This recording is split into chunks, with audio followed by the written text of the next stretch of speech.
সুধীর তৃণমূল বিধায়ক ইমানি বিশ্বাসের ভাই শাহজাহান বিশ্বাসকে প্রার্থী করেছেন। বিশিষ্ট সমাজসেবী, শিক্ষানুরাগী, অবশ্যই তিনি একজন ব্যবসায়িক, স্বনামধন্য ব্যবসায়ী, পশ্চিমবঙ্গ নয় ভারতবর্ষের একজন। শাহজাহান বিশ্বাসকে আমরা প্রার্থী করেছি।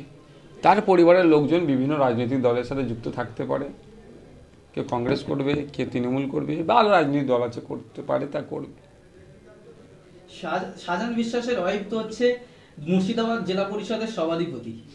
দেখুন, তৃণমূল কংগ্রেসের জেলা পরিষদ। আপনাদের মনে একটু ব্যাখ্যাটা ভুল হচ্ছে।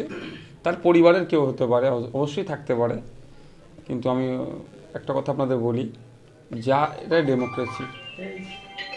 এই ডেমোক্রেসিতে যার যেটা ইচ্ছে হবে, যার যেটা মনে হবে, যাকে যেটা পছন্দ লাগবে, যার আইডিওলজি যাকে ভালো লাগবে, সে গ্রহণ করবে। এটা তো হওয়া দরকার। কিন্তু দুঃখের বিষয়, ভাই ভাইয়ের কেন মাথা ফাটাবে, ভাই ভাইয়ের খুন কেন করবে, এটা বন্ধ করতে হবে। এই দাবিটা আমরা বারবার করছি। সৌজন্যতার রাজনীতি হোক, সৌহার্দ্যের পরিবেশ হোক, এটা আমরা চাইছি। আজকে ভাঙড়ে সিপিএম এর প্রার্থী সৃজন ভট্টাচার্যের আজকে নির্বাচনী জনসভা রয়েছেন। সেই জনসভায় বিকাশ রঞ্জন ভট্টাচার্য আসছেন, যাদেরকে নিয়ে আপনারা একসঙ্গে চলার কথা বলেছিলেন, তারা আপনারা তো জোটে নেই, কিন্তু সৃজন ভট্টাচার্যের সঙ্গে দেখছি আইএসএফ এর অনেক কর্মী সমর্থকরাও রয়েছে। দেখুন, আমরা কারো কণ্ঠরোধ করতে পারি না। যদি কোনো কর্মী সমর্থক যায়, তাকে তো আমি তাড়া দিতে পারি না। সে কর্মী সমর্থকগুলো কেন যাচ্ছে না যাচ্ছে, বা তারা আদৌ কর্মী সমর্থক নাকি, সেটাও একটা প্রশ্ন থেকে যাচ্ছে। আমি তো এখনও দেখিনি।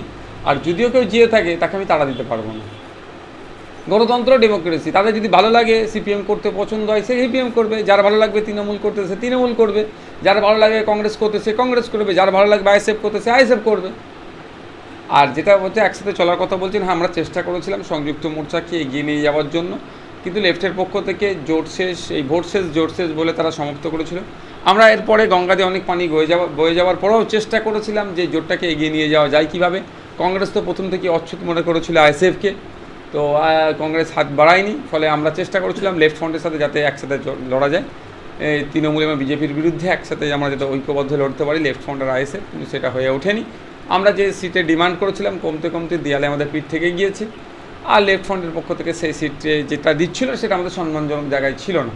ফলে আমরা আলাদাভাবে যে যার মতো লড়াই করছি। লেফট ফ্রন্ট তাদের মতো লড়াই করছে, আইএসএফের মতো লড়াই করছে। যাদবপুর কেন্দ্রের বামফ্রন্ট প্রার্থী সৃজন ভট্টাচার্য এখনও বলছে যে নওশাদ সিদ্দিকীর সঙ্গে আলাপ আলোচনার মাধ্যমে জোটের সমস্যা মিটতে পারে। তিনি এখনও আশাবাদী যে নওশাদ সিদ্দিকী যে যাদবপুরের যে প্রার্থীটা দিয়েছে, সেই প্রার্থীটা প্রত্যাহার করে নিতে। দেখুন, যাদবপুর বলে নয়, সারা রাজ্যের বিষয়ে আমরা একসাথে লড়াই করতে চেয়েছিলাম। একটা সিট বা ডায়মন্ড হারবার, যাদবপুর এ ধরনের নির্দিষ্ট নয়, সারা 42টা সিটই আমরা ঐক্যবদ্ধ লড়াই করতে চেয়েছিলাম। ব্যাপারটা হচ্ছে, সৃজনদা তার জায়গা থেকে দাঁড়িয়ে বলছেন, সৃজনদা কি ফাইনাল অথরিটি? সর্বোচ্চ চূড়ান্ত সিদ্ধান্ত তো সৃজনদা নিতে পারেন না। যদি সৃজনদা নিতে পারতেন চূড়ান্ত সিদ্ধান্ত, তাহলে আমি আগেই বলেছিলাম এই জোটটা সহজই হয়ে যেত। ফলে সৃজনদার যে আশা করছে, আশাটা ফলস্বরূপ হবে না। কারণ তাদের যারা সিনিয়র লিডার আছে, যারা ডিসিশন নেয়, তাদের মধ্যে অনেকে হয়তো চাইছেন এই জোটটা হোক। ভাঙড়